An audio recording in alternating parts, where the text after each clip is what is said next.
हटिए हटिए please please आप चलो सब पीछे प्लीज आप हटिए प्लीज हटिए आप लोग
सर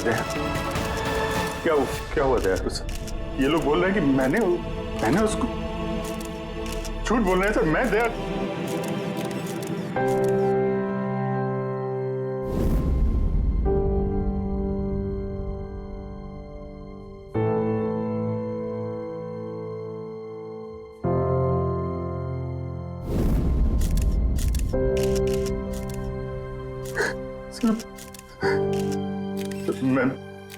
मुझे पता नहीं सर, मैंने कब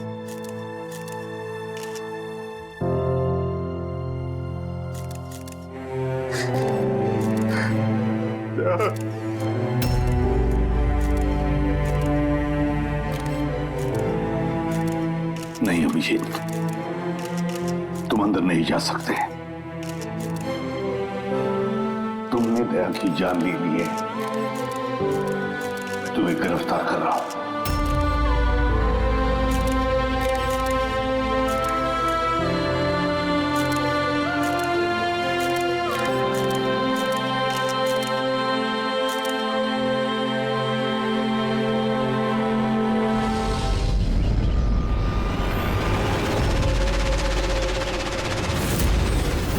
सर, जिसका खून हुआ है उसका नाम डीके है, एक प्राइवेट डिटेक्टिव। उसके मेड ने लाश देखी सुबह।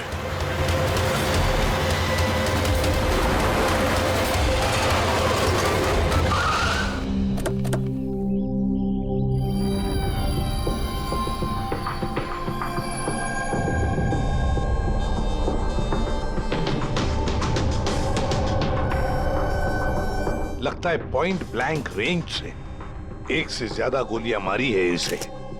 सर, इस कमरे का सामान अपनी जगह पे है सर, बिखरा हुआ नहीं है। ऐसा लगता नहीं है कि यहाँ पे हाथापाई हुई है।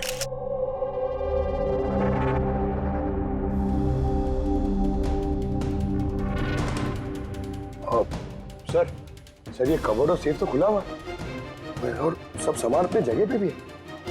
ऐसा लग रहा है कि इसको किसी ने हाथ ही नहीं लगाया।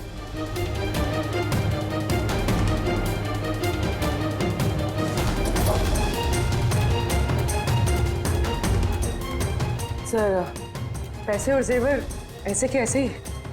लगता है खूनी को जो चाहिए था शायद वो वही लेकर गए। सर, गोली।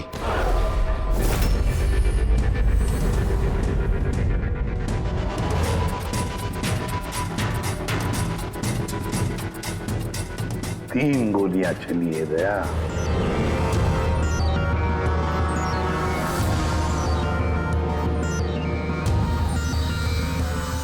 सर आप रेडी?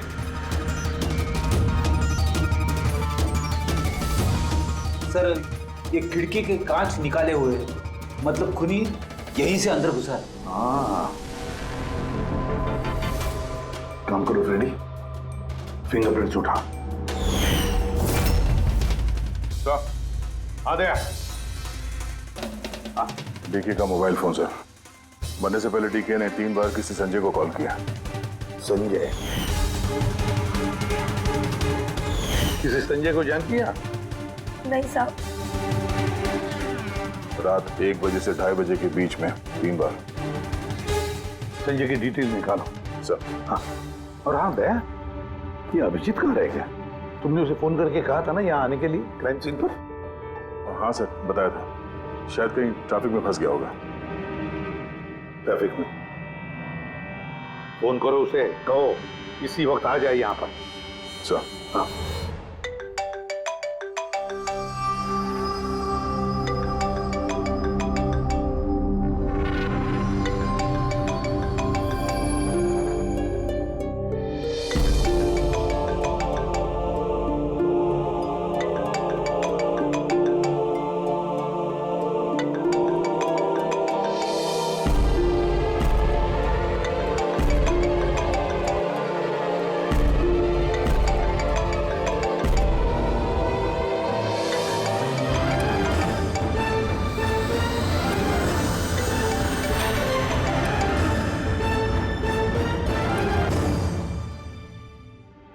अदय, क्या बोल रहा है अभिजीत? कहाँ है वो?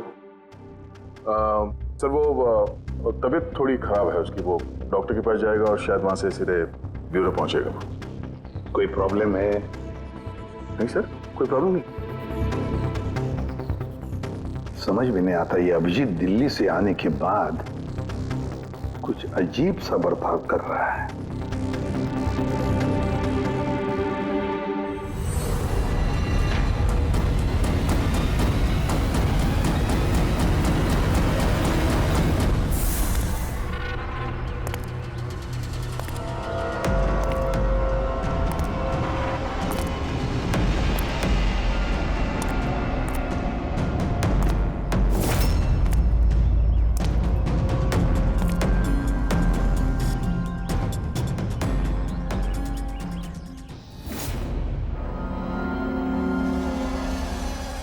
तुमको मेरी मदद की जरूरत है।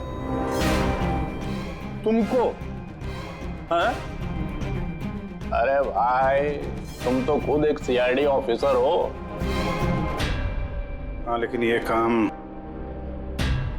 काम मैं खुद नहीं कर सकता।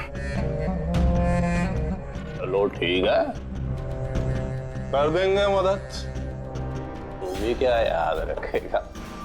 चल चाय वाय तो पी। नहीं यार, वो मैं ठीक हूँ भाई। आई मीन देख चेतन, ये काम जो है ना, इसके बारे में किसी को खबर नहीं होनी चाहिए, खासतौर पे मेरी टीम को। कैसी बात कर रहा है यार, इतने दिन की दोस्ती है अपनी, इतना भी भरोसा नहीं है? बता काम क्या है? किसी का पीछा करना है, नजर रखनी है उस पे, और इस काम के मैं तुझे पैसे भी दूंगा। क्या बात कर रहा है यार, दोस्ती में पैसा? चल ठीक है, तेरा इच्छा है तो दे देना पैसा। वैसे पीछा किसका करना है?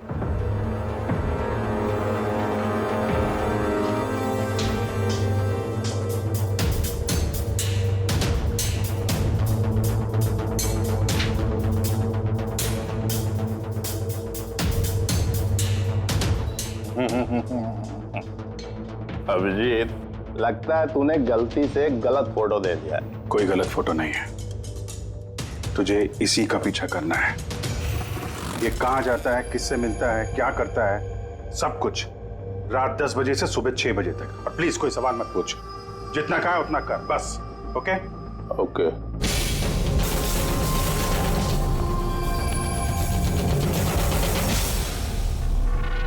या तो अभिजीत पागल हो गया है,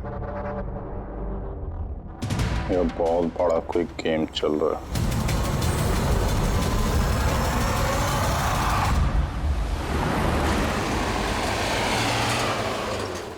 क्या डीके का खून हो गया? मरने से पहले डीके ने आखिरी बार फोन पे आपसे बात की थी आधी रात को। क्या बात क्या हुई थी आपकी? वो मेरे कहने पर किसी पर जासूसी कर रहा था, कुछ सबूत मिला उसे, इसलिए उसने फोन किया था मुझे। जासूसी क्यों? मेरी बॉस मंदिरा जी के लिए। मंदिरा? कुमार ज्वेलर्स की मालकिन, मशहूर पेज 3 सेलिब्रिटी। उस दिल्ली वाले केस के बारे में तो आप सबने सुना ही। हो मंदिरा कुमार, मंदिरा जी, उन पर तो उनके पति, सास ससुर और केयरटेकर्स को मारने का इल्जाम था, है ना? जी। मगर सबूत न मिलने पर कोर्ट ने मंदिरा जी को बरी कर दिया। और उसके कुछ ही दिनों बाद मंदिरा जी की पर्सनल असिस्टेंट ईशाना, उसने भी आत्महत्या कर ली।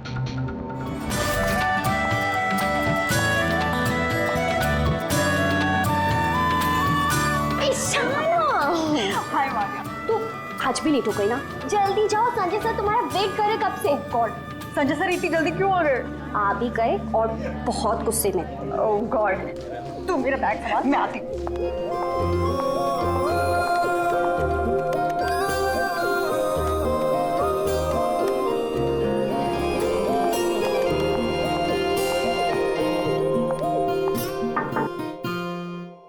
May I come in, sir? Come in.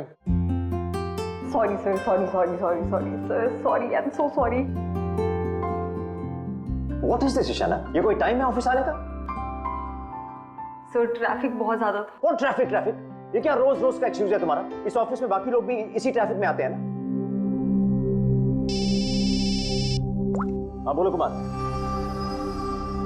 नहीं, 30 दिसंबर के पहले कुछ नहीं हो सकता है। अरे तुम जानते हो यार, 30 दिसंबर को मंदिरा मैम का इवेंट है मुंबई में। उसके पहले जो कुछ भी होगा उसके बाद होगा। हाँ हाँ।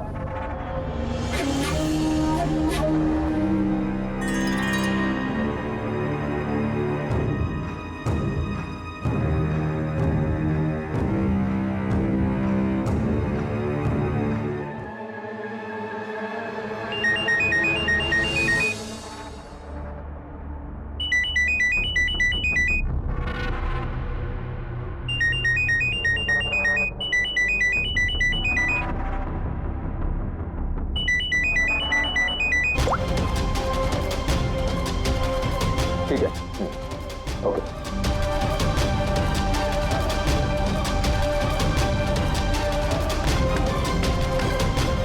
क्या हुआ? हाँ? ईशाना, वहां बाहर क्या देख रही हो?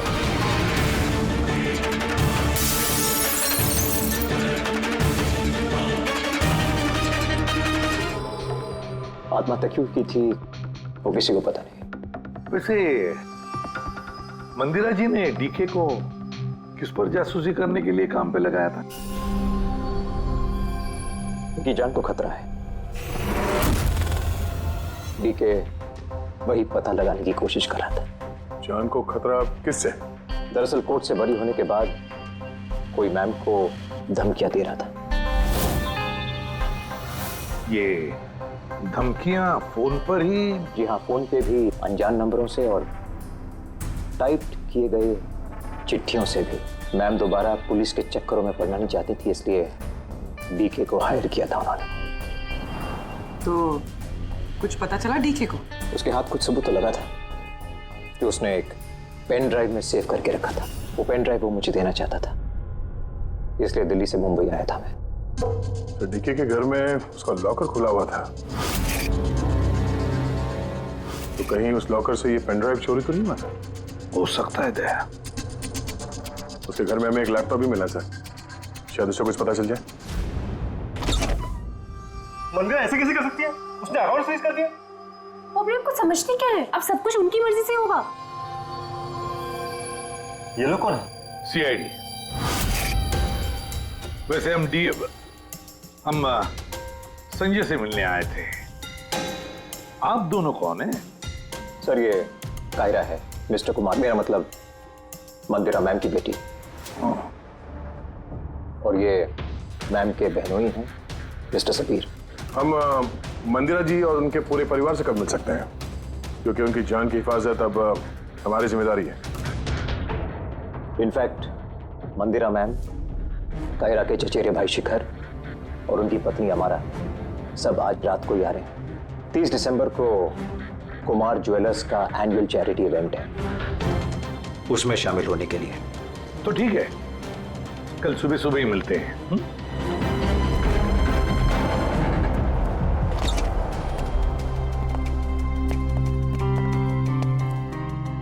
ये सब क्या है? और सीआईडी हमारे पर्सनल मामले में दखल क्यों दे रही है?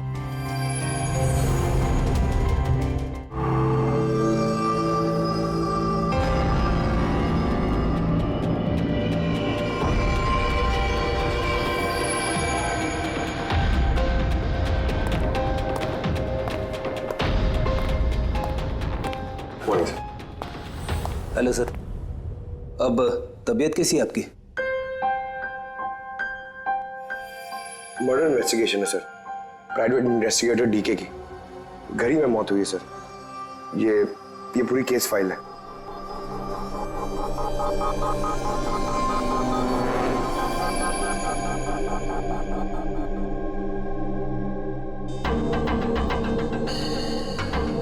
सर, ये तस्वीरें उसके घर की हैं। घर की तस्वीर है, उसी के घर की तस्वीर है, और यहीं पे इसका मर्डर हुआ है ना?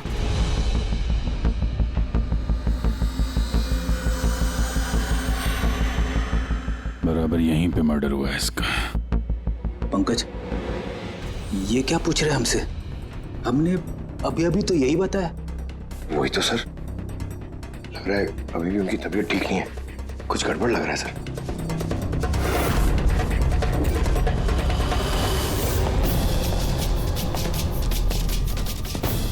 अभिजीत,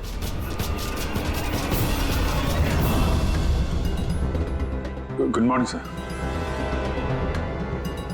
क्या चल क्या रहा है तुम्हारा? कहाँ गायब हो गए थे?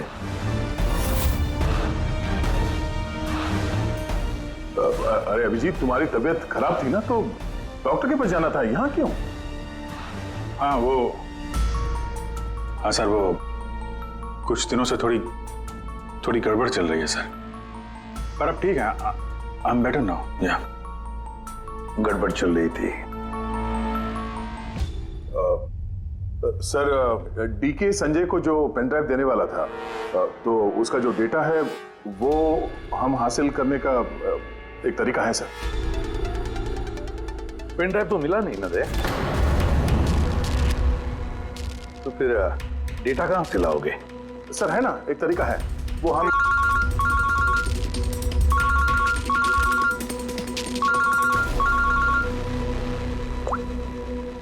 हाँ बोल करूं के? हाँ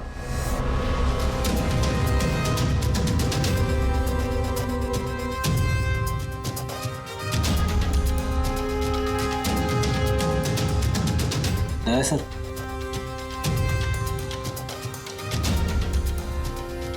सर, अभिजीत सर की तबीयत अभी भी ठीक नहीं लग रही है। क्यों? सर उन्हें केस के बारे में समझा रहे थे, लेकिन वो हमारी तरफ सुन ही नहीं रहे थे सर, अपने में ही कहीं गुम थे। डैडी सर, मंदिरा केस के बारे में सारी डिटेल्स निकाल ली, न्यूज़पेपर्स पे, टीवी पे जो भी आया है सब।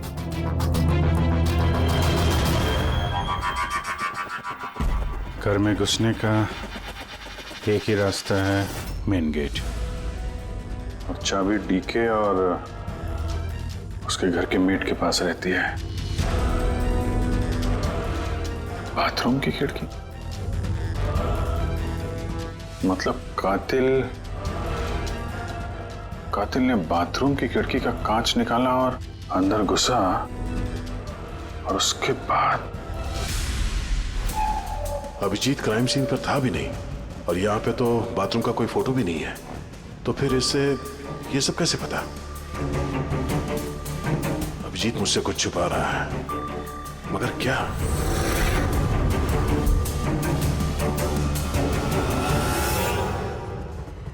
डीके के कंप्यूटर से जो डेटा डिलीट हुआ है वो उसके ऑनलाइन अकाउंट से निकाला जा सकता है, बस एक बार ये पासवर्ड मैच हो जाए।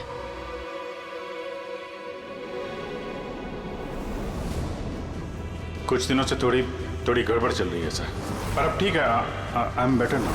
सर उन्हें केस के बारे में समझा रहे थे, लेकिन वो हमारी तरफ सुन ही नहीं रहे थे सर, अपने में ही कहीं गुम थे।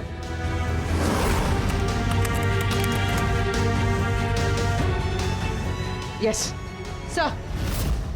सर पासवर्ड मैच हो गया।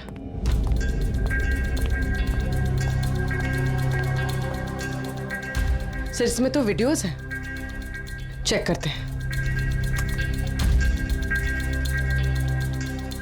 सर ये तो डीके के कंपाउंड के अंदर की फुटेज है। इसका मतलब वहां पे सीसीटीवी कैमरा है नहीं था। हमारे पहुंचने से पहले किसी ने निकाल लिया। पर निकाला किसने होगा? दूसरा वीडियो देखना।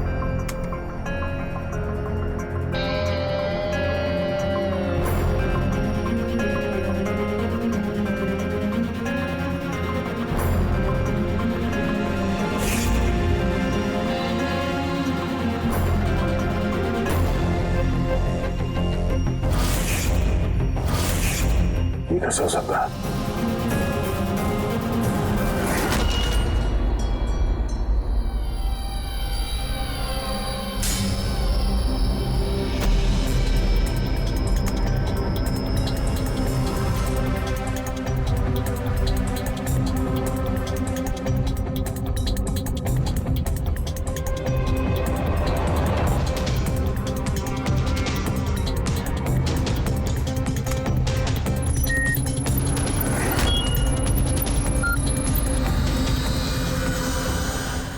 सब आपने अच्छी तरह से क्रॉस चेक तो कर लिया ना?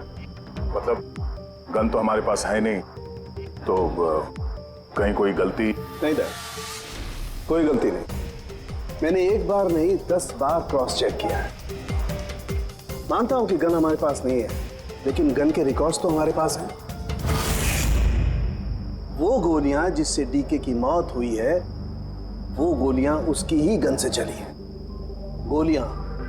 गोलियों का पैटर्न, गोलियों पर लगे हुए निशान, सब ये बात साबित करते हैं कि वो अभिजीत की गन है। सर गोली अभिजीत की गन से चली है, लेकिन ये जरूरी तो नहीं कि उसी ने गोली चलाई है। एग्जैक्टली सर, इसलिए मैंने ये बात एसीपी साहब को भी नहीं बताई, सिर्फ आप दोनों को बताई, ताकि मैं इस मामले के तह तक जा सकूं। क्या तुमने ये बात एसीपी को नहीं बताई? क्या बताऊं सर, क्या बताऊं एसीपी साहब को? जब मेरा दिल नहीं मान रहा तो मैं उनको क्या बताऊं? अगर ये बात तुम्हारा दिल नहीं मान रहा था तो तुमने फोन करके क्यों मुझसे पूछा कि जिस गन की गोलियों से डीके की मौत हुई है वो गन अभिजीत की है या नहीं?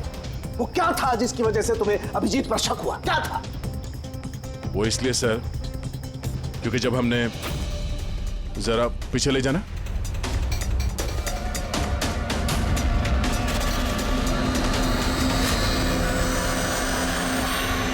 अभिजीत डीके के घर में,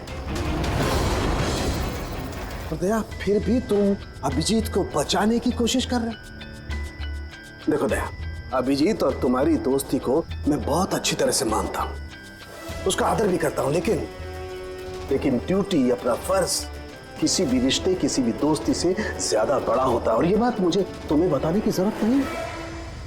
सर बिना ठोस सबूत के अभिजीत सर पे शक करना? ये सबूत नहीं था तो क्या था पूरी? अभिजीत डीके के घर में घुसा, ये सबूत नहीं तो क्या है पूर्वी? अभिजीत सर डीके के घर में घुसे ये हमने देखा, लेकिन उन्होंने डीके का खून किया ये तो नहीं देखा ना।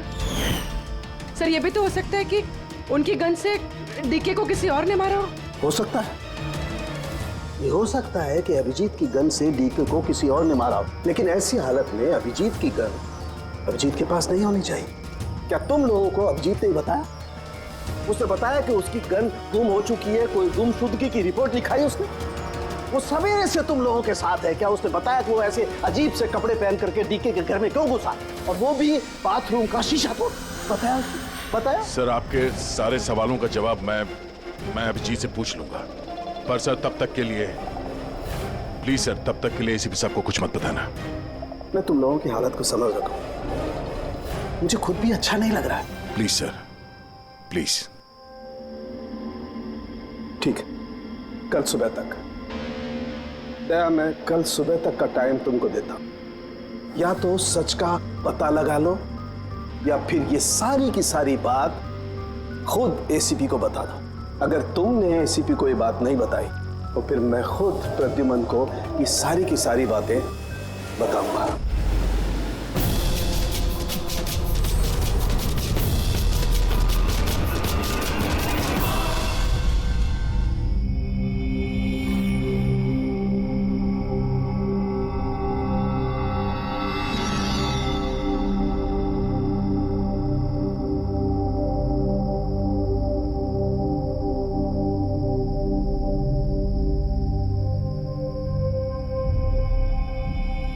आधा घंटे से ऊपर हो गया, 10 का 10:30 बज गया, अभी तक आया ही नहीं। पूरी रात यहाँ लगता है इंतजार करवाएगा।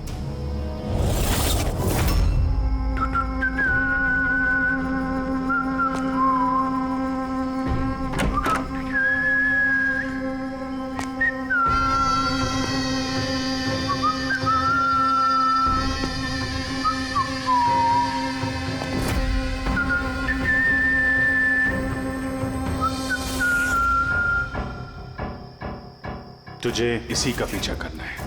ये कहाँ जाता है, किससे मिलता है, क्या करता है, सब कुछ रात 10 बजे से सुबह 6 बजे तक। ये अभिजीत है? इसको क्या हुआ? ये हुलिया क्या बना रखा है इसने?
सर, दिल्ली से सब लोग आ गए हैं। मंदिरा मैम,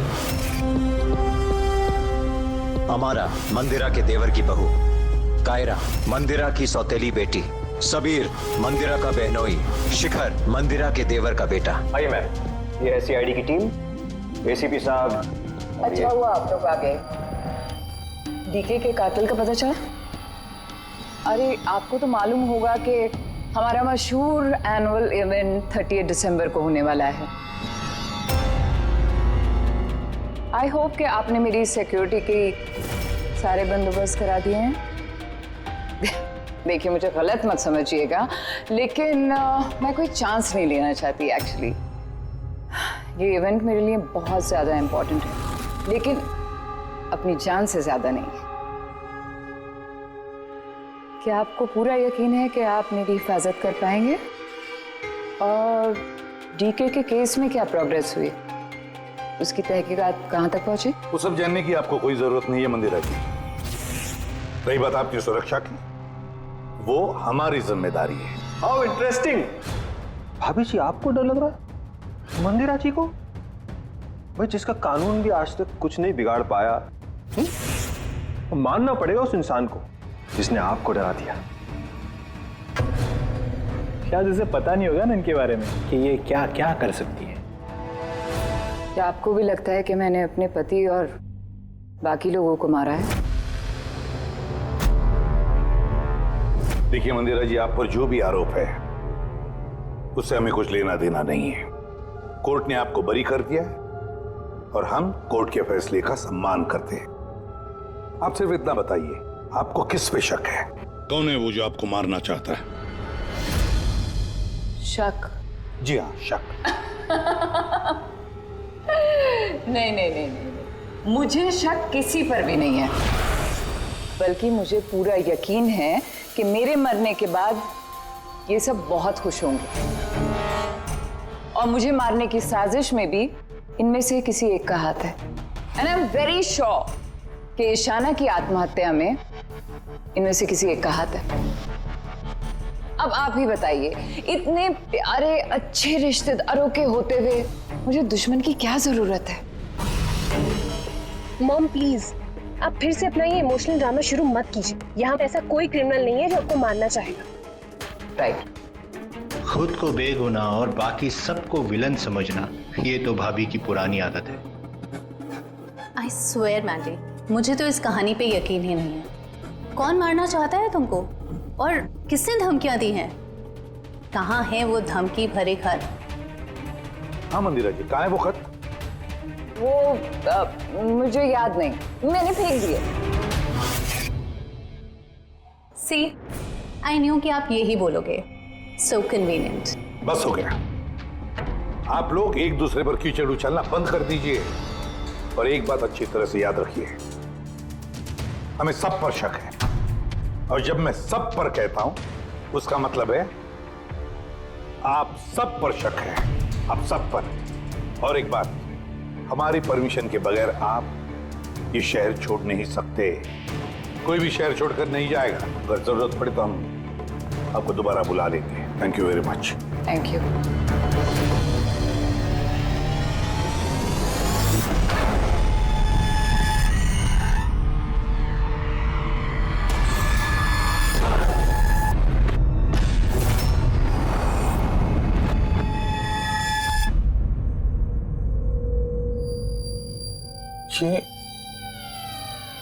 ये मैं हूं?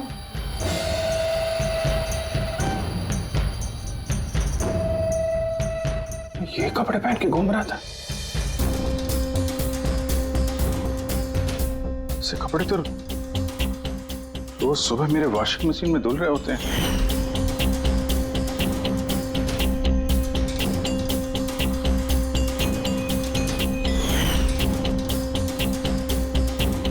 पर ये जूते, यार ये जूते गंदे रहते जैसे मैंने इन्हें पहना हो।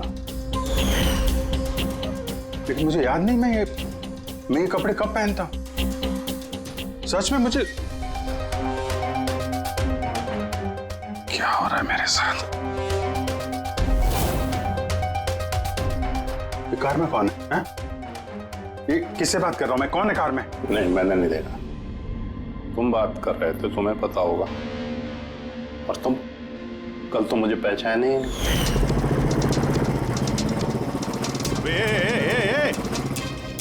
चांद के छल्ले, तुझे सुसाइड करना है तो किसी बड़ी गाड़ी के नीचे जाना। खाली फोकट मेरे सामने क्यों आ रहा है? तो तू कैसे बात कर रहा है? और ये क्या बन के घूम रहा है तू?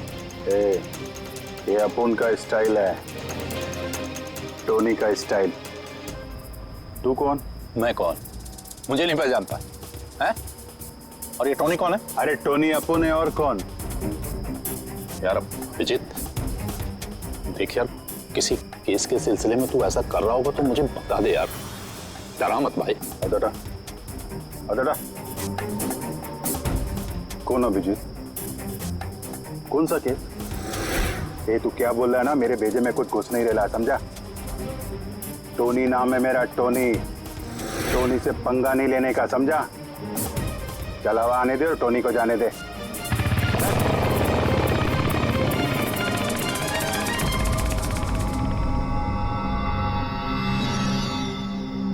ये अभिजीत अपने आप को टोनी क्यों बोल रहा है? टोनी? कौन कौन टोनी? सच में तेरे को कुछ भी याद नहीं है? नहीं, मुझे कुछ याद नहीं, सच कह रहा हूं मैं। मतलब तू कार में उन लोगों से बात कर रहा था, उसके बाद तू गेस्ट हाउस के अंदर गया। Guest house? हाँ, फिर थोड़ी देर बाद तू बाहर आया। मैं गेस्ट हाउस के अंदर गया? मैंने अंदर क्या किया है? तूने देखा कुछ किया मैंने? मैं कैसे देख सकता हूं, मैं तो बाहर था ना। क्या हो रहा है? मुझे वहां जाना होगा। कहाँ है? कौन सा गेस्ट हाउस है ये? हैं?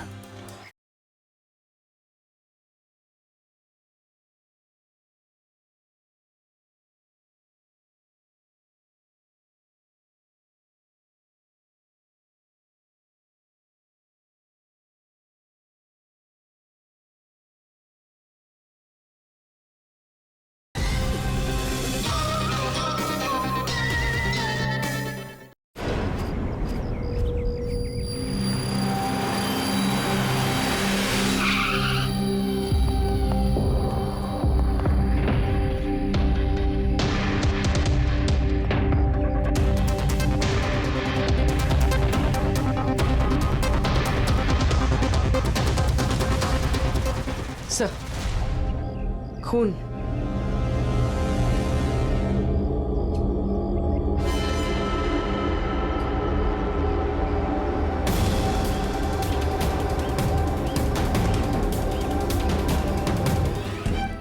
तुम यहाँ पे?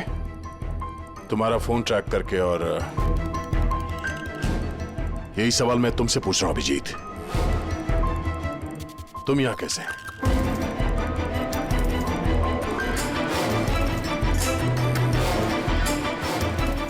नहीं, ये मैं बताता हूँ दया, यहाँ पे क्या हुआ। अभिजीत, यहाँ पे क्या हुआ वो तो हमें दिख रहा है, तुम बताओ किसने किया ये? हाँ? तुमने इन दोनों को मारा? मैंने? अभिजीत, मैं तुमसे कुछ पूछ रहा हूं। तुमने मारा इनको? सर आप अभिजीत सर पे इल्जाम लगाए हैं सर। मुझे इल्जाम लगाने की जरूरत नहीं है पूर्वी, तुम देखने रही हो यहां 2 लाशें पड़ी हैं, खून से लथपथ, और सीआईडी ऑफिसर अभिजीत लाशों के बीच से ये बैज उठा रहा है, या यूं कह लो कि सुराग चुरा रहा है। अभिजीत, मैं फिर पूछ रहा हूं तुमसे, मुझे तुम्हारे साथ अपराधियों जैसे बर्ताव करने पे मजबूर मत करो। तो क्या करूं मैं? क्या बोलूं मैं? अगर मैं बोलूं कि मैंने ये नहीं किया तो मानोगे? अगर मैं कहूं कि मुझे पता नहीं कि मैंने किया है या नहीं? आई नो मैं अनर्गल बोल रहा हूं, लेकिन तुम लोग तो मुझे जानते हो ना। अभिजीत, यहां मेरे सामने जो सबूत पड़े हैं उनको देखकर हम कुछ कह नहीं सकते। मुझे अपना फर्ज निभाना होगा।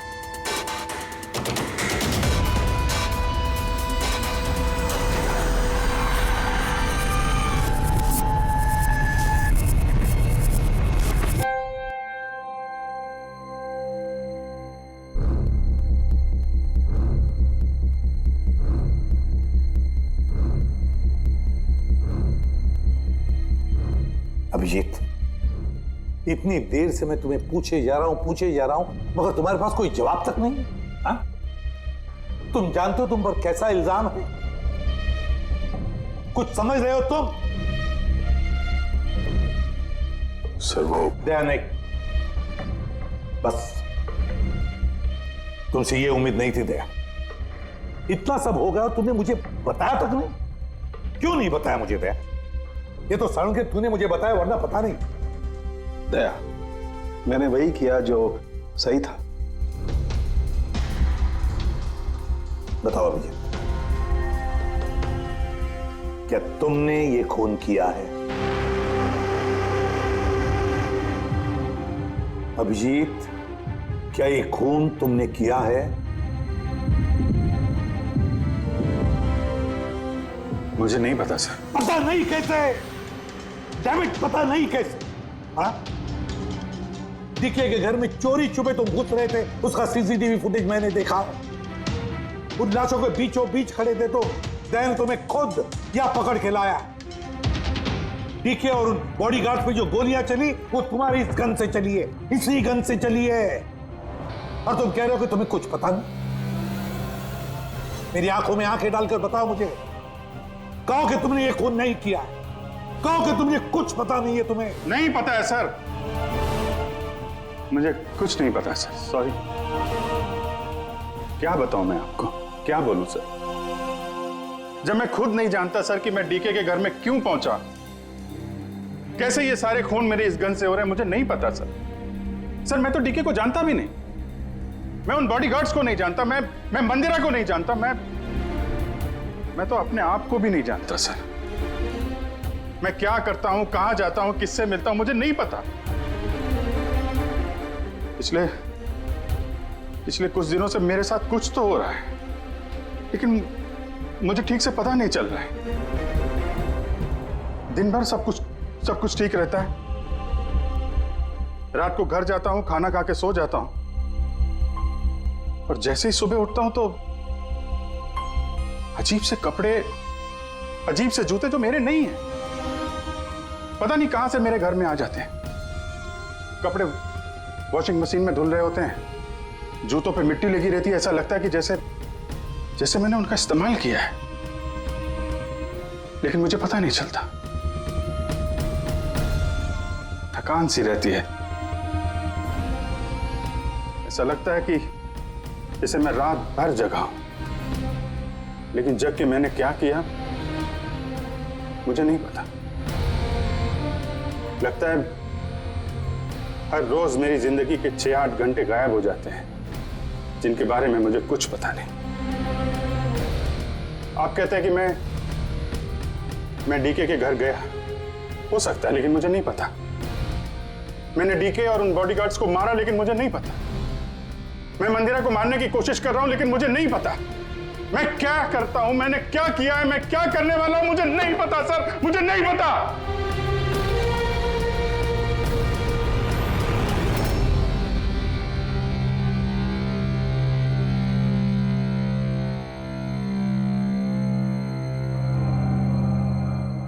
देखो अभिजीत, इस वक्त तुम खुद के लिए और दूसरों के लिए भी खतरनाक हो। मैं तुम्हें खुला नहीं छोड़ सकता। मैं तुम्हें नजर कैद में रख रहा हूं और दया तुम पर नजर रखेगा।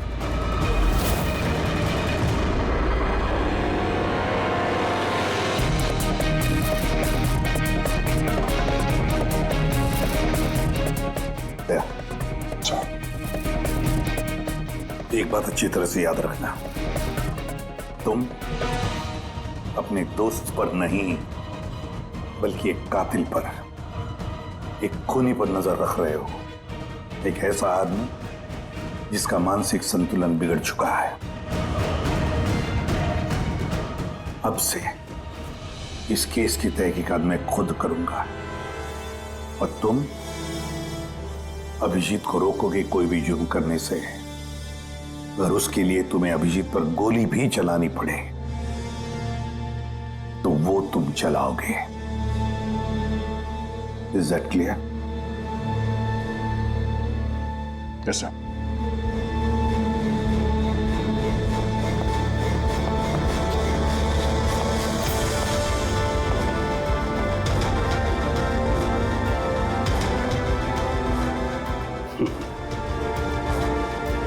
हथकड़ी लगा दो यार। सुना ना, मानसिक संतुलन ठीक नहीं है मेरा। कब क्या कर बैठूं कुछ पता नहीं। रोक लो मुझे, इससे पहले मेरे हाथों कोई और गुनाह हो जाए। रोक लो मुझे यार। आपका ऑफिसर, आपका अपना सीआईडी ऑफिसर मेरी जान के पीछे पड़ा है। उसने उन लोगों को भी मार डाला जो मेरी हिफाजत कर रहे थे, और आप बड़ी शान से कह रहे हैं कि डरने की कोई बात नहीं है। वो आपकी नाक के नीचे लोगों का कत्ल कर रहा है, और आप अब भी कह रहे हैं कि डरने की कोई बात नहीं है। कमाल है। आप मुझे बताइए कि मैं आप लोगों पर कैसे भरोसा करूं। आज आपका एक ऑफिसर सीरियल किलर निकला है, कल को कोई दूसरा निकल आएगा। बस मंदिरा जी, बस। बहुत बोल गई आप। हमारा इंस्पेक्टर अभिजीत एक ईमानदार और बहादुर सिपाही है। अपने देश की रक्षा के लिए और आम आदमी की सुरक्षा के लिए अपनी जान तक कुर्बान कर सकता है, लेकिन एक किलर कभी नहीं बन सकता। हाँ, उस पर इल्जाम जरूर है। 3 खून का इल्जाम है। साबित सिर्फ इतना हुआ है कि अभिजीत का मानसिक संतुलन बिगड़ चुका है। उसे कुछ याद नहीं रहता वो क्या करता है, किससे मिलता है, क्या बोलता है, और उसके बाद में जब नॉर्मल होता है सब कुछ भूल जाता है। इसका मतलब ये नहीं कि वो कोई सीरियल किलर है। मैं पूरी यकीन के साथ कहता हूं, खतरा है आपकी जान को तो वो आपके इन रिश्तेदारों से। एक्सक्यूज मी, सबूत सारे आपके ऑफिसर के खिलाफ मिले हैं और शक आप हम सब पे कर रहे हैं। जी हाँ, मैं आप सब पर शक कर रहा हूं। ऑफिसर तो आप ही का है वो, आप तो उसे ही बचाएंगे। वो तीनों खून इंस्पेक्टर अभिजीत की गन से चली हुई गोलियों से हुए। और आपको लगता है कि ये काम हम में से कोई कर सकता है? अरे हमारे पास आपके ऑफिसर की गन कहां से आएगी? शिखर जी, जल्द से जल्द हम पता लगा लेंगे कि इंस्पेक्टर अभिजीत की गन आपके पास कैसे आई। लेकिन मंदिरा जी, एक रिक्वेस्ट है, आपका जो 30 दिसंबर का इवेंट है वो आप कैंसिल मत कीजिए। बहुत अच्छा मौका है खूनी को पकड़ने का, क्योंकि खूनी उस इवेंट में जरूर आएगा।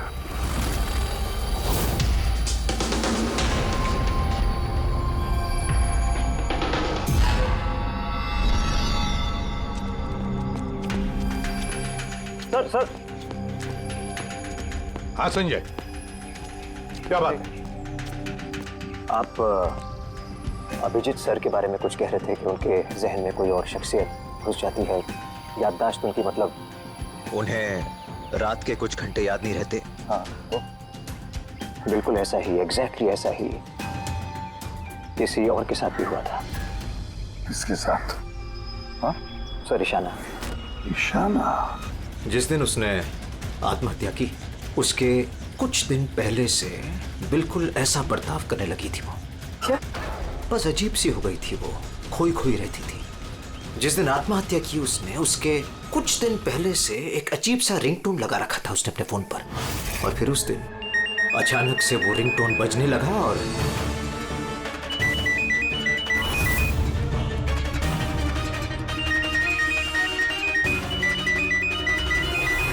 सर, ऐसा लग रहा था कि वो ईशाना नहीं कोई और है। सर, अभिजीत सर भी तो दिल्ली से आने के बाद इस तरह से बिहेव कर रहे हैं। हाँ, ईशाना, अभिजीत, दिल्ली, ये तीनों का कोई ना कोई कनेक्शन जरूर है। कुछ ना कुछ तो गड़बड़ जरूर है, कुछ ना कुछ तो है।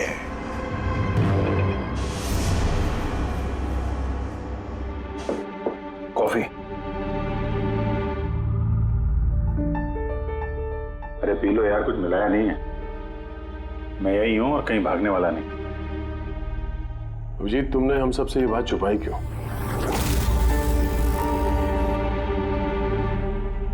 छुपानी पड़ी यार, क्या करता। मुझे कुछ समझ में नहीं आ रहा था कि मैं क्या करूं, मेरे साथ क्या हो रहा है। मैं खुद ही कंफ्यूज हूं, तो मैं उसमें तुम्हें क्यों फंसाऊं यार? इसलिए, और कोई बात नहीं है। मुझ पे भरोसा नहीं रहा या मुझे इस लायक नहीं समझते कि मैं तुम्हारी कोई मदद कर सकता हूँ? क्या यार, कैसी बात कर रहा है यार? ऐसा कुछ नहीं है। तो फिर कैसी बात है? मुझे तो ये लगने लगा है कि मैं तुम्हें जानता भी नहीं हूँ। इस वक्त मैं यहाँ बैठकर जिस आदमी से बात कर रहा हूँ वो अभिजीत है या फिर कोई टोनी।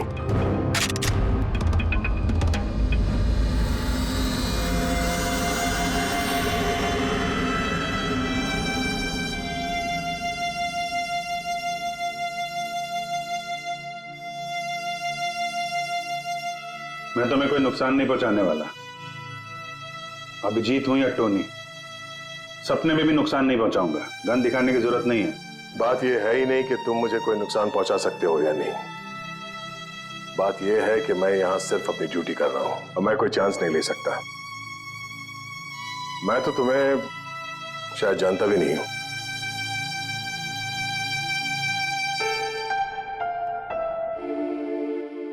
ठीक है, जब तुम समझने को तैयार ही नहीं है तो क्या।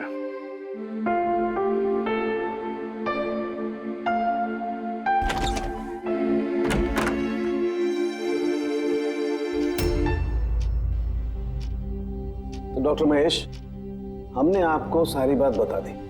अब आप बताइए, आपको क्या लगता है? देखिए, अभी अभी आपने जो कुछ भी मुझे कहा ये अभिजीत और ईशाना के बारे में, उससे एक बात तो बिल्कुल साफ है कि दोनों की कंडीशन एक जैसी है। Artificially induce split personality. इसे सरल शब्द में मैं आपको समझाऊं तो इसमें पेशेंट के दिमाग में उसके अपने व्यक्तित्व के अलावा एक और व्यक्तित्व को प्लांट किया जाता है जो किसी खास दशा, निर्देश, आदेश के मुताबिक चलता है और उसे इस तरह सेट किया जाता है कि वो व्यक्तित्व खास निर्धारित समय पर निर्धारित ट्रिगर मिलने पे उस व्यक्तित्व पे हावी हो जाता है। और जितनी देर ये हावी रहता है वो पुराने व्यक्तित्व के बारे में ना तो कुछ जानता है और ना ही उसे पुराने व्यक्तित्व के बारे में कोई भी चीजें याद रहती हैं। ये इंसान का दिमाग है। इस दिमाग के दो मुख्य हिस्से हैं, सचेत मस्तिष्क यानी कि कॉन्शियस स्टेट ऑफ माइंड, जिसमें हम अभी हैं, और अचेत मस्तिष्क यानी कि semi conscious state of mind, जो हम सब सो रहे होते हैं उस वक्त होता है। और कभी कभी जागते हुए भी किसी नशे या किसी दवाई के असर में हमारा अचेत मस्तिष्क एक्टिव होता है। सचेत और अचेत दोनों ही अवस्था में ही दिमाग अलग अलग होते हैं। इस अवस्था में दोनों ही दिमाग जो सोचते हैं, जो बातें, जो यादें, उसे सेव कर लेते हैं। सचेत मस्तिष्क में सेव बातें तो हमें बरसों तक याद रहती हैं, लेकिन अचेत मस्तिष्क में सेव की हुई बातें हमें याद नहीं रहती। डॉक्टर महेश, ये कुछ हिप्नोसिस जैसा, सम्मोहन जैसा, जिसमें इंसान के दिमाग को कंट्रोल करके उससे कुछ भी करवाया जा सकता है एक रोबोट की तरह से, और बाद में किसी खास आवाज से उस सम्मोहन को तोड़ दिया जाता है और इंसान को कुछ भी याद नहीं रहता। नहीं डॉक्टर सोलंकी, सम्मोहन अलग प्रक्रिया है। सम्मोहन में आप आदमी को तभी तक कंट्रोल में रख सकते हैं जब तक वो सम्मोहित अवस्था में है। सम्मोहित अवस्था से एक बार बाहर निकलने के बाद उसे वापस सम्मोहित करना पड़ता है। ये मुद्दा ही बिल्कुल अलग है। यहां पर इंसान के दिमाग में एक घटना जो बिल्कुल घटी नहीं है, एक व्यक्ति जो है ही नहीं, उसे उस इंसान के अंदर डाला जाता है। उसके दिमाग में ये बात फिट की जाती है। अच्छा, तो इसका मतलब है यही सब कुछ तो अभिजीत के साथ हो रहा है। किसी भी तरह से अभिजीत को ट्रिगर मिलता है जिसकी वजह से टोनी जाग जाता है। Exactly sir. रात को अभिजीत के सो जाने के बाद उसको जरूर कुछ आवाजें सुनाई देती होगी, जो कि उस टोनी के लिए ट्रिगर हो सकती है। वो आवाज सुनते ही टोनी जाग जाता है, लेकिन अभिजीत वहीं सोया रहता है। टोनी जाग जाता है वो टोनी जो खूनी है, जो दरिंदा है, जो मुजरिम है, और अभिजीत के जानने वालों में से वो किसी को भी नहीं जानता। अगर ऐसा है तो अभिजीत के अंदर के टोनी को भी किसी भी तरह से कमांड दिया गया है मंदिरा को मारने का। तो 30 दिसंबर वाले इवेंट में ये टोनी इसे अंजाम देगा, मंदिरा को मारने की कोशिश करेगा। 2 दिन बाद 30 दिसंबर।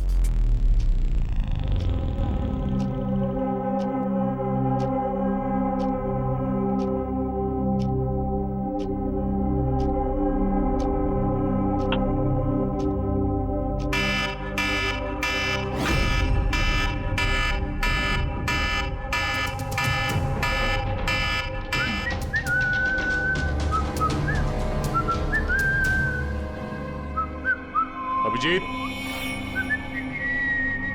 अभिजीत, कहाँ हो?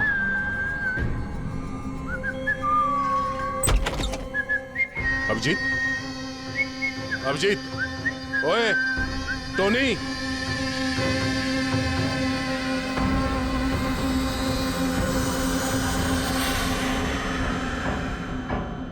कौन है तू?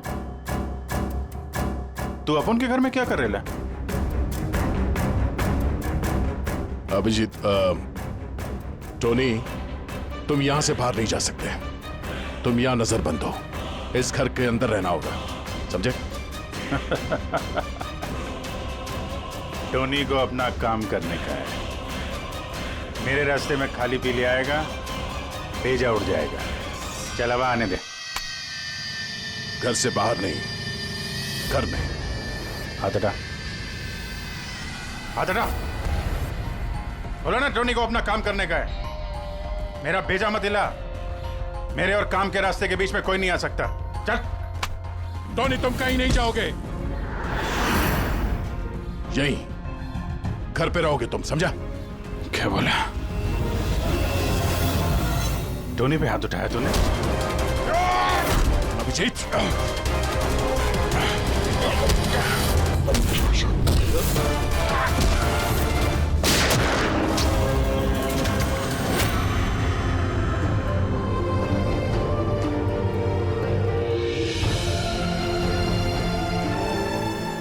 सकते हैं क्या हुआ दया कुछ?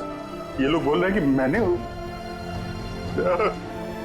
नहीं अभिजीत, तुम अंदर नहीं जा सकते। तुमने दया की जान ले ली है, मैं तुम्हें गिरफ्तार कर रहा हूं।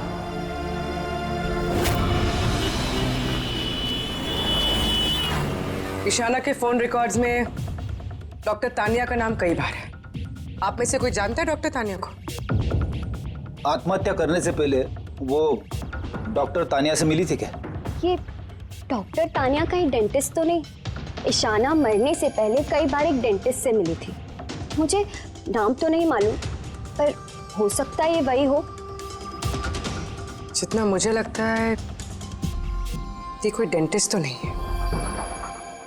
कुछ दिनों पहले सीआईडी ऑफिसर अभिजीत यहाँ रुके थे। Yes ma'am.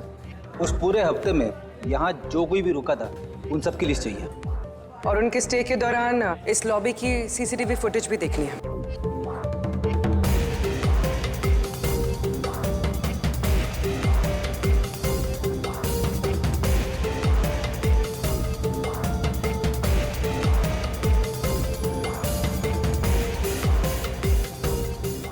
एक मिनट पॉज कीजिए। ये लड़की कौन है जिससे अभिजीत सर बात कर रहे हैं?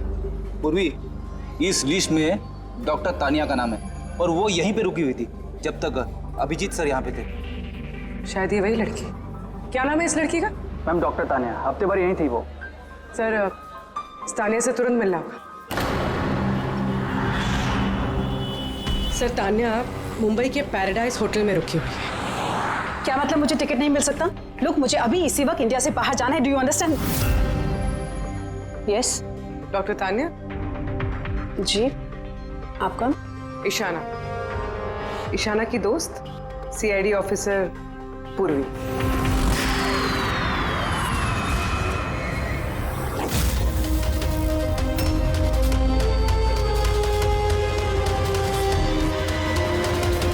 भागना बड़ा मुश्किल है। कहाँ भाग रही है तानिया जी? क्या चाहते क्या है आप लोग? अभिजीत के साथ क्या किया तुमने?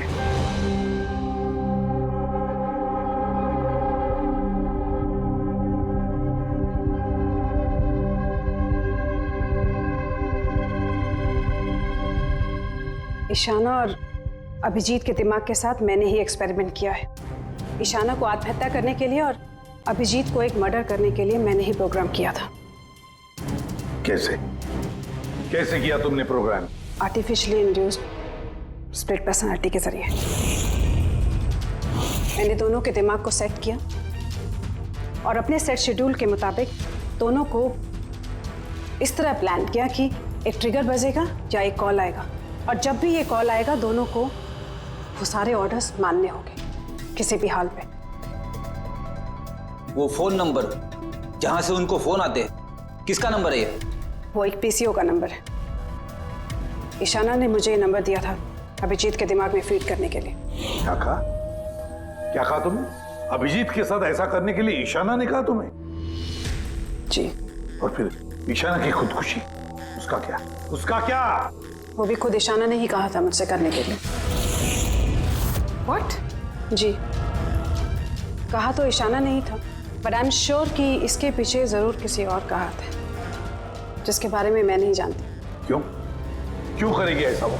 ये भी उसकी कोई मजबूरी। हमें किसी भी हालत में अभिजीत को इसमें से निकालना होगा। ले चलो इसे। चलो। वो बाहर नहीं आ सकता। क्यों? मैंने अभिजीत के दिमाग को प्रोग्राम किया है, सम्मोहित नहीं कि जाकर उसका सम्मोहन तोड़ दूं। मैंने अभिजीत के दिमाग में खूनी को प्लांट किया है, टोनी को। यही है वो आर्टिफिशियली इंड्यूस्ड पर्सनालिटी जो अब कभी बाहर नहीं निकलेगा। और मैं चाहूँ भी तो भी मैं अभिजीत को इससे बाहर नहीं निकाल सकती, क्योंकि अगर मैंने ऐसा किया तो या तो अभिजीत पागल हो जाएगा या उसकी जान भी जा सकती है। मतलब ये कि जब भी ट्रिगर होगा टोनी मंदिरा को मार के रहेगा। और वो तब तक नहीं रुकेगा जब तक वो वाकई मंदिरा को मार नहीं देता। और इसके बीच में जो भी आएगा वो भी मरेगा। मंदिरा को मारने का ट्रिगर क्या है? क्या ट्रिगर है अभिजीत के लिए? ईशाना के केस में ट्रिगर था एक रिंगटोन और अभिजीत के केस में ट्रिगर है रिमाइंडर टोन। एक खास तरह का बीप जो मैंने अभिजीत के मोबाइल पे सेट कर दिया था। हम अगर अभिजीत मंदिरा को कैसे मारेगा? क्या प्रोग्राम किया है तुमने, बताओ। वो तब तक मंदिरा को चाकू से मारता रहेगा जब तक कि बहुत सारा खून नहीं बह जाता। और कितने बजे के लिए प्रोग्राम किया ये? 10 बजे। माय गॉड, सिर्फ 2 मिनट बाकी है। गिरफ्तार कर लो इसे।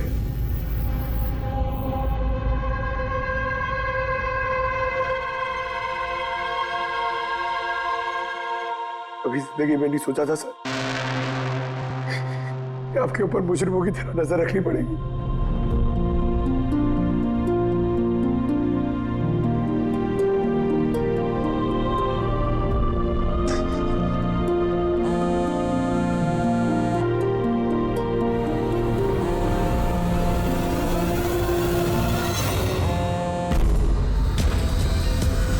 अंकल डैम इट, फोन उठाओ।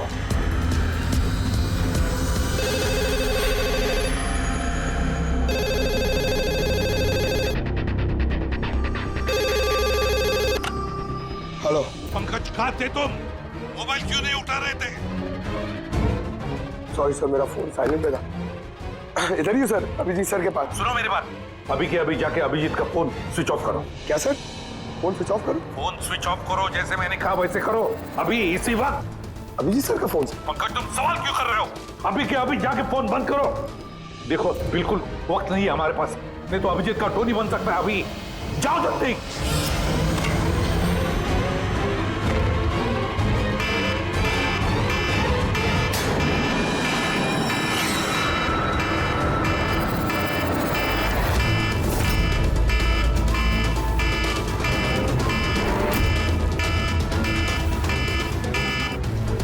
बस गया ना टोनी।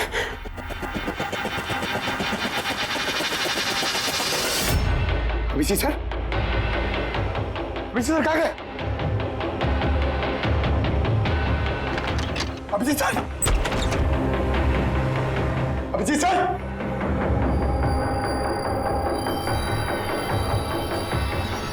टोनी को बंद करके रखे। हाँ? टोनी को पकड़ेगा तू? टोनी को? जो भी टोनी और मंदिरा के बीच में आएगा वो मरेगा।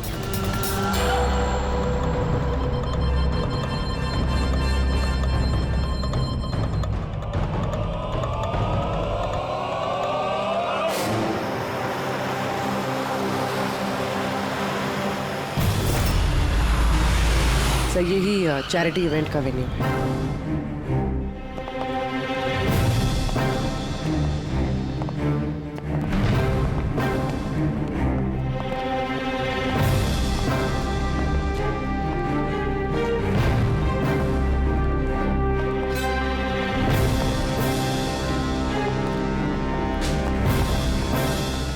आप लोग रुक जाइए प्लीज।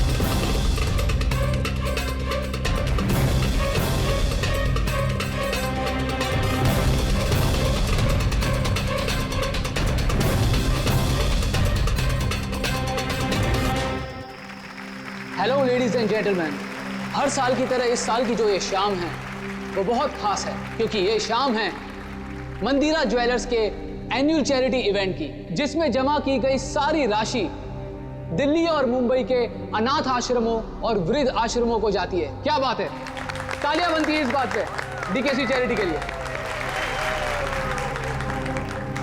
हर साल की तरह इस साल भी जो हमारी मुख्य अतिथि है वो और कोई नहीं है बल्कि मिसेस मंदिरा खन्ना है। तो आइए दोस्तों, आप सभी की जोरदार तालियों के बीच हम स्वागत करते हैं मिसेस मंदिरा खन्ना का। मिसेस मंदिरा खन्ना।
अभिजीत सर।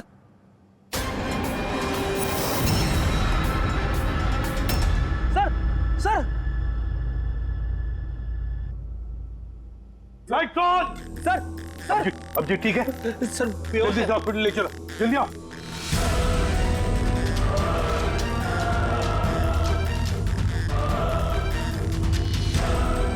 दरवाजा खोलो।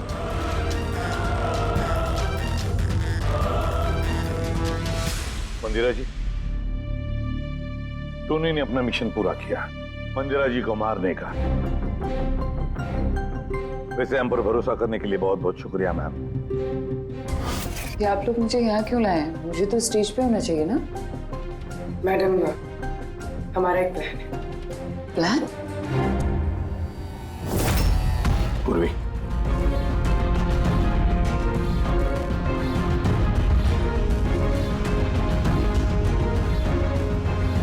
Lights off. मंदिरा जी,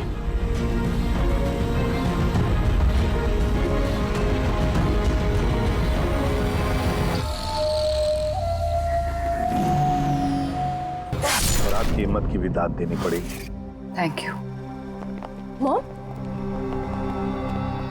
मॉम अब ठीक हो ना? ये सब क्या है?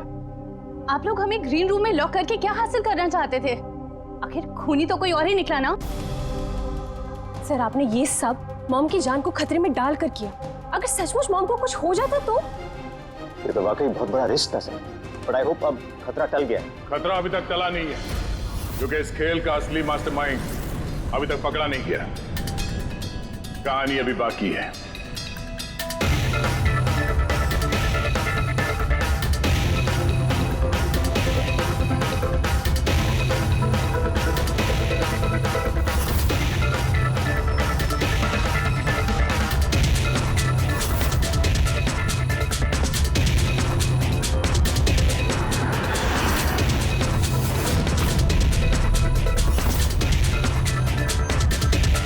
क्या हुआ?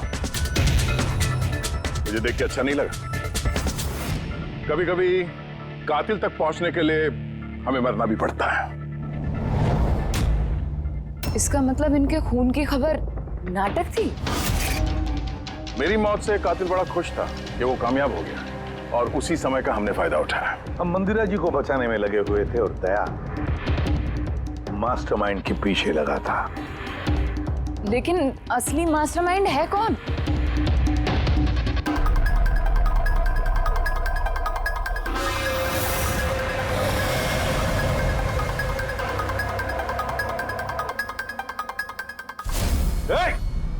सर कोई भागा सर। पकड़ो उसे।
जुर्म करने वालों को रास्ता हमेशा कम पड़ता है।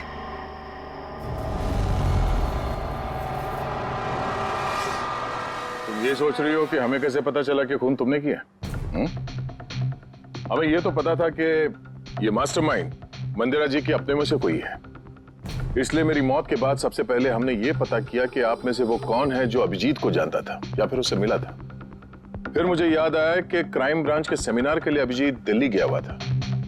उस सेमिनार में आने वाले लोगों की लिस्ट देखी मैंने तो मेरा ध्यान कायरा पे गया, क्रिमिनल साइकोलॉजी की स्टूडेंट कायरा। जब हमने डॉक्टर तानिया से पूछताछ की तो पता चला कि ईशाना ने उससे कहा था ये सब करने के लिए। उस वक्त ईशाना की मां सरकारी अस्पताल में एडमिट थी। उसके तुरंत बाद ईशाना की मां को 7 स्टार हॉस्पिटल में एडमिट किया गया और उसका सारा खर्चा मिस कायरा ने उठाया था। और सबसे बड़ा क्लू वो पीसीओ, जिससे अभिजीत सर को फोन पे ऑर्डर्स मिलते थे। दया सर ने उस पर नजर रखी और वहां पर भी तुम दिखे। Okay fine, I give up. मान गई कि आप लोग बहुत स्मार्ट हैं, लेकिन सर इस बात से तो आप भी एग्री करोगे ना कि मैं भी बहुत स्मार्ट हूं? हाँ, स्मार्ट तो हो तुम। क्रिमिनल साइकोलॉजी की होशियार स्टूडेंट जो अपने सौतेली मां से अपने पूरे परिवार का खून का बदला लेना चाहती थी। लोगों के दिमाग से खेलना, उन्हें अपने चक्कर में फंसाना, ये इनकी खासियत है।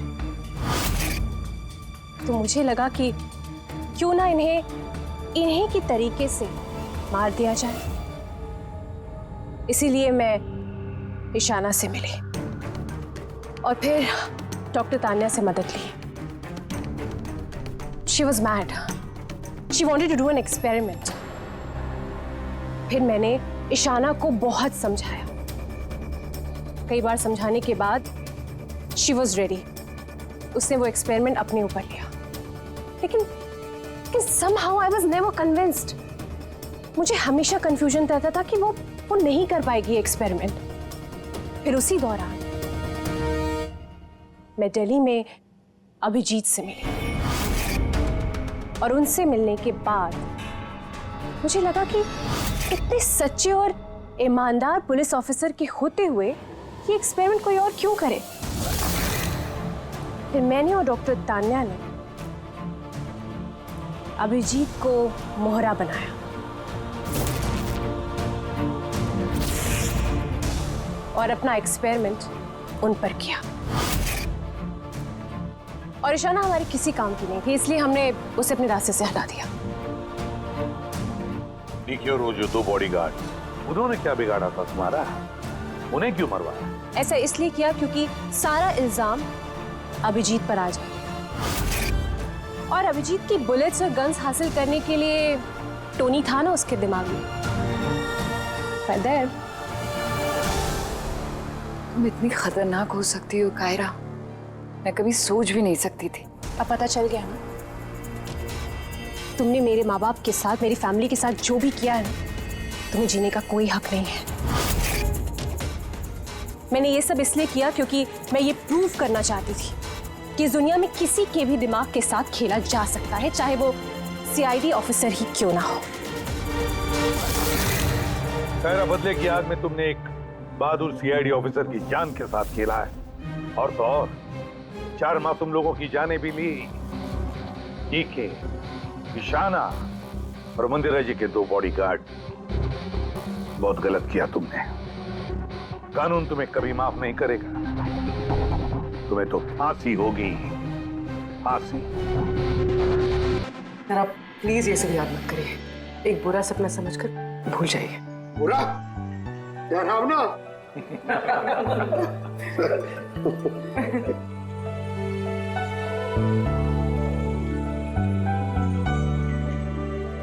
बस मैं बोलता हूँ कि चलो, केस तो सॉल्व हो गया। हाँ, केस तो सॉल्व हो गया, लेकिन क्या? बस अभिजीत के दिमाग में जो टोनी को प्लांट किया गया था वो मकसद पूरा हो गया। अब उसे कोई ट्रिगर्स नहीं आएंगे, कोई कारा की आवाज सुनाई नहीं देगी, जिसकी वजह से अभिजीत टोनी बन जाता था। हाँ, लेकिन बॉस, लेकिन क्या? बॉस, बात यह है कि टोनी अभिजीत के दिमाग में से कभी नहीं जाएगा। क्या? टोनी अभिजीत की पर्सनैलिटी का हिस्सा बन गया है बॉस। कोई नहीं जानता वो कब, कैसे, कहां सामने आ जाएगा।